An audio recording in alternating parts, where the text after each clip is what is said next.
I want to get right to our speakers right away. It's a very interesting group of people. And I'll just do a short introduction for the first speaker.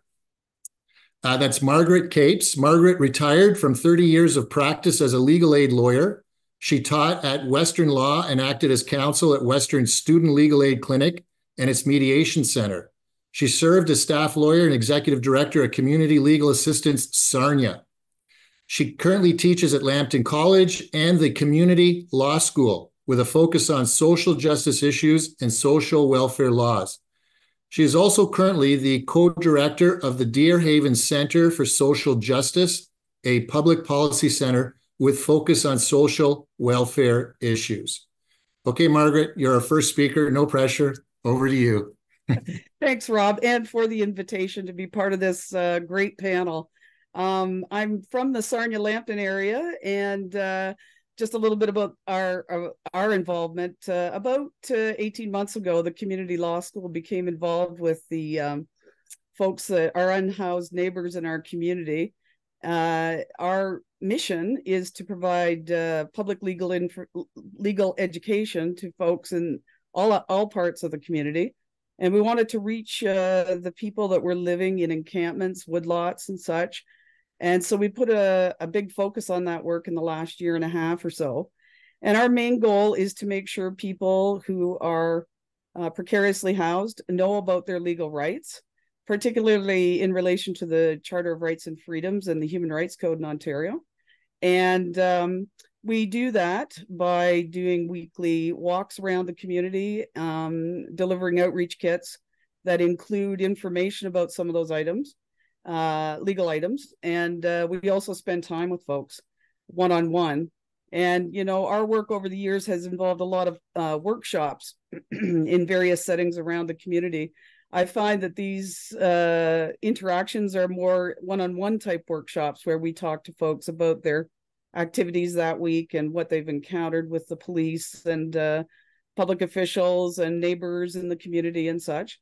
And I would say that for the most part, people are not that well informed about their rights. They have, I think, appreciated having some outreach workers like ours out in the community, helping elevate that level of understanding. And we don't do this alone. We're in partnership with our local Salvation Army. They have a food truck program that we have an outreach table at, and we also collaborate in putting together these outreach kits each week. When I spoke to Rob originally about participating, I had to say, though, that one thing became pretty clear pretty fast is that for a lot of folks that are living precariously, there's a lot of disconnection. And I just refer to it as relational poverty. And we have to, in my work, have found that we've had to take a lot of time and to be consistent in our availability to folks in the community so that they get to know us and get to a point where they can trust us with their stories and their concerns and their issues. So I'll give you an example from this last week in our community. We had some tents set up for folks that were living in a public venue behind our library, and those tents were removed. So our organization immediately tried to find out who authorized the removal, because thank you, Kitchener-Waterloo and Waterloo Community Legal Services, for the wonderful decision that we can all rely on, that basically prevents the removal of tents and property if there are not sufficient shelter spaces available to meet all the needs of the folks that are living unhoused. And so we've been working to try and find out the reason why those folks were moved. It's a political hot potato in Sarnia in particular, because some folks are pretty adamant that they don't want to see tents in their public parks. But at the same time, we don't have a lot of housing stock to be able to help folks move out of that situation with support. So we've found that, we work with the people that are actually living this life from day to day, and have found that they just pick up generally and move on. But we try and dig into why they were asked to move in the first place and start asking a lot of questions on why the Waterloo decision isn't being honored in public spaces. So I think our role is kind of unique in the sense that we do come from a legal background, but it has involved a lot of one-on-one relationship building to be able to earn the trust of the approximately 320 folks that are living unhoused in our community. Margaret, I just want to jump in for a sec there. Sure. When you inform people about the decision, I mean, I'm a lawyer, right? So I'm like, Yep. unless you actually take something, and you're a lawyer too. I mean, sometimes people are aware, but unless there's an actual action started or commenced, no action is taken in response. So I'm just curious how you deal with that. Yes. Well, one of the things that we did was we have benefited from some of the work of the Pivot Legal Society on the in British Columbia. They have prepared a poster that people can put in front of their tents or their encampment spots, outlining the details of some of these court decisions. And we have printed, I don't know how many of those posters to hand out to people, to hand to the police if the police come upon their home. And that has engaged some police officers in a conversation about just what that means. And literally, as we speak, the Police Services Board in Sarnia is being asked to consider why some of their officers, not all, but some of those officers seem to be unaware of the details of that decision. So we're hoping, like, we would make ourselves available to do that education amongst the police, to be able to make sure that day to day we don't have to be worried about intrusions of this kind. I mean, there's always a dispute under the Waterloo decision on whether or not there is adequate shelter space available. Right. But the decision's pretty clear. It has to be shelter space that meets the needs of the folks that are living unhoused. So there are plenty of people that I see every week that can't go into the traditional shelter system for a variety of reasons.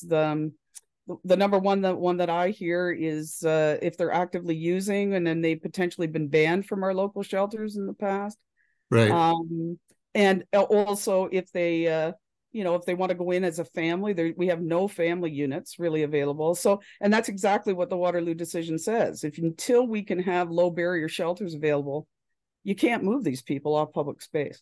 Right. We call it the Valente decision because it was Justice Valente that provided the decision. And that was a big part of that decision, was ensuring that there's sufficient accessible spaces available. One thing, though, that, and I'll talk to you about this, because of your legal background, Kingston went through this hearing as well. And I know specifically the judge said, and as you know, these are not Court of Appeal decisions, so the judges are not bound by decisions. Kingston judge was not bound by the Valente decision, and in fact came back with a decision that seemed to, I don't know if it was the wisdom of Solomon to try to come up with a compromise, and it was like that you could set up in a tent, your tent on a park 1 hour before sunset, but you had to be out 1 hour after sunrise. So it just seems like just a transient situation.